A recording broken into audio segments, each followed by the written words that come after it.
guys, welcome back to my channel. If you're new here, my name is Property Sue. I do videos on real estate and real estate related matters, and today is Thursday and it's time for a Thursday thriller where I get to give you like real life experiences within real estate.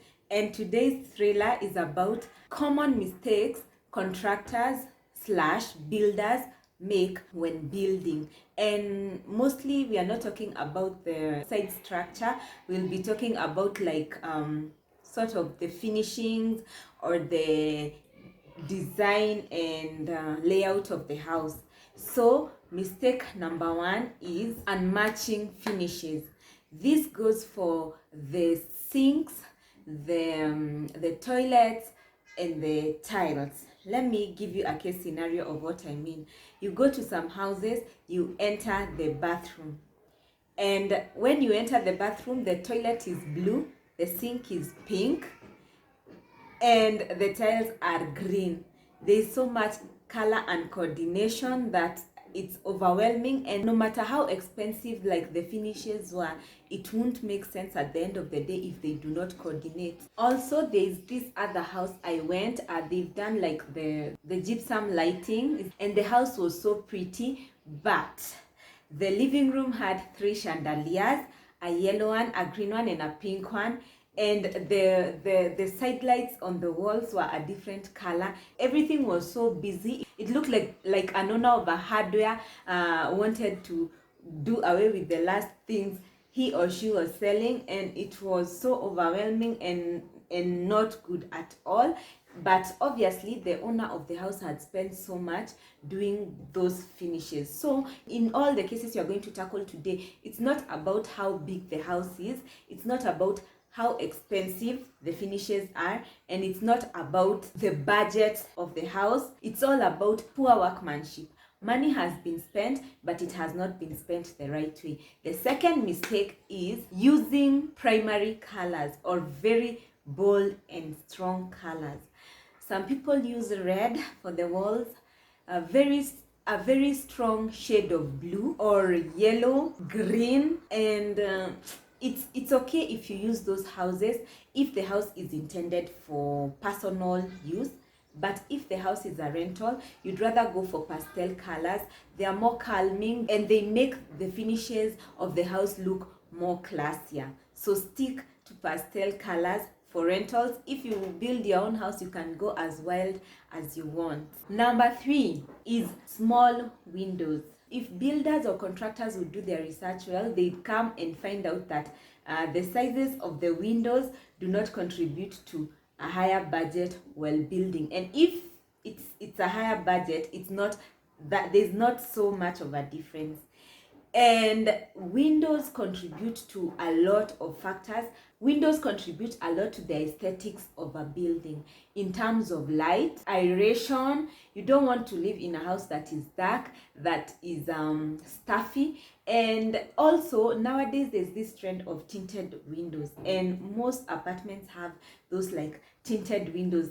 Even those that are not too tinted, there are those that have a light tint. And I don't know what this trend is about, but I really don't like it, and I happen to have it in my house. I'm looking at it now, and it's a light shade of brown, and I don't like it at all.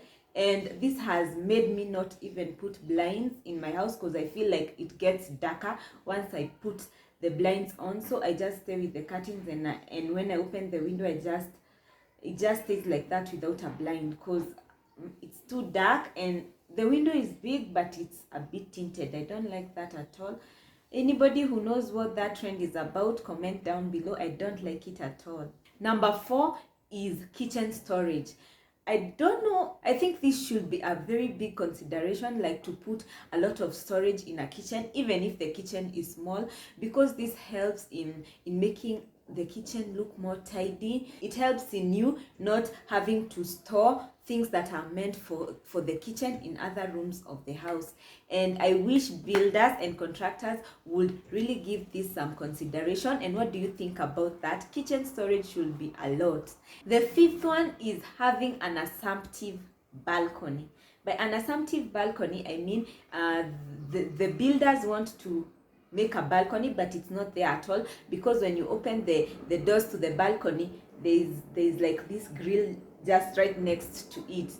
I think it's better to do away with the whole like assumptive balcony thing and just put a huge window there, instead of like making a balcony and there's no balcony. But those are just my thoughts. I don't know why they do that. I don't want a balcony if I cannot walk into my balcony. Number 6 is house arrangement. Where have you put what? Have you entered some houses that are so disorganized that it has blown your mind? You enter, there's a space, you don't even know what that space is for, and then there's a small wall, and then there's the living room, and then there's another small wall, and then there's something like that looks like a dining area, but it's not, because it's small and awkward looking. And this actually reduces the functionality of a house. It's good to keep the house flowing. If your builders, you should instruct your builders on what to do with your space. If you have no idea of what the spaces will be, let the rooms flow, and then maybe later you can put some structure with even furniture. Furniture makes good structure, because if I put a dining table and a sofa, clearly I don't need any wall to demarcate them, to differentiate that is the dining area and this is the living area. And yes, don't put barriers that might hinder creativity of a space for an occupant. Number 7 is another thing that really puts me off. It's places that have open plan kitchens with no island. And some even go to the extent of building just a tiny wall, just a low wall to maybe make up for the island. But it looks disorganized, it looks hideous. And if you're not going to put the island, maybe for budget purposes, just don't let there be nothing. Let it be open. But an island comes in handy. It demarcates the kitchen and the rest of the house, and this structure makes the house more appealing, in my opinion. Number 8 is the bathroom toilet arrangement. As I said before, I don't mind a bathroom being small. That is not the issue at all. But please, arrange the bathroom. Like for instance, you enter into a bathroom, then above the sink is a shower, and behind you is the toilet, and you wonder how are you going to even keep the bathroom like functional and sometimes not wet in other areas. If the bathroom is small, I'd suggest a shower at the very end, and then the toilet and splash area at the beginning, so there's some form of separation of the two. And it's not necessarily even for water splashing, because you can wipe the water after. It's for the structure. It's for if you want to decorate that bathroom, if you want to give that your small bathroom a makeover, it will make things easier. Number 9 is a big one, and this is an occurrence in so many apartments all around us. It's the apartment arrangement. How the apartment is arranged and the direction in which the apartment faces determines whether you get sunlight in the morning and sunlight in the evening, or whether your house remains dark the whole time. I feel like sometimes some builders, contractors, or owners want to maximize their plot, and they end up having very dark and dingy houses. It's better to go more floors up and allow for lighting and aeration and all that, other than to have fewer floors and have houses tightly close together. Because in some places you even, like when you're in your balcony, the next flat is right in front of you, and there's no light entering your house. You have to put on electricity the whole time, and it's annoying. I wish there were better plans on how to build houses, so that if one person builds their house facing this way, the other one builds it facing another way, for aesthetic purposes and for the benefits of people living in the house. And most of the times people do not know that light entering your house gives you a sense of wakefulness and gives you a sense of like you're starting the day and looking forward to the day, as opposed to a dark house where you have no lights. You do not know the difference between day and night. You would hardly know. The house is cold, the house is not aerated.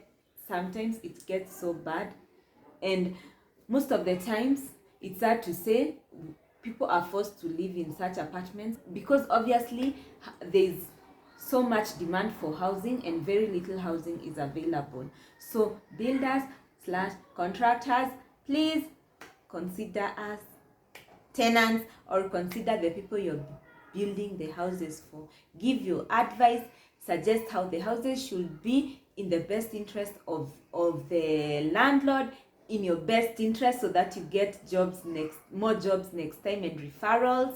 Another thing is a damp and moldy house. You don't want to get associated with that. If you go house hunting, or you're going to buy a house and you notice that a house is damp, you can tell by the smell, or when you look at the paint, if it's not peeling, it's slightly raised from below, you can tell if a house has wetness. Never live in a house with mold. It will impact on your health. It will spoil your furniture. It will spoil your clothes. It will spoil everything. It will wreak havoc in your life. Stay away from damp houses because they are the worst. So builders and contractors, let the houses dry. Use everything that's supposed to be used while constructing, so that the house remains dry. Last but not least is the plumbing.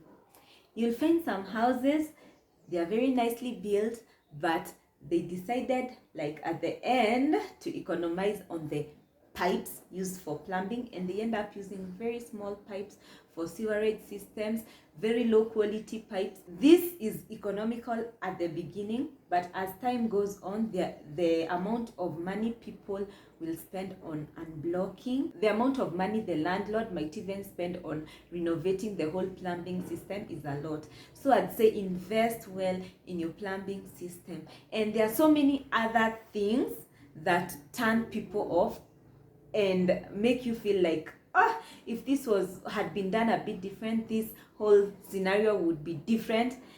And if there's anything that turns you off when you're looking into a house, whether it's renting or buying, comment down below and let me know what puts you off. I've let you know what puts me off, and that has been it for today. Thank you for being here. And guys, I want to thank you from the bottom of my heart for getting me to 1K subscribers, and that does a lot to support my channel. And if you have not subscribed, subscribe down below and hit the notification so that you get notified each and every time I upload, which is Tuesday, Thursdays and Sundays at noon. See you on Sunday for a house walkthrough, and bye. Feel the daylight on our skin.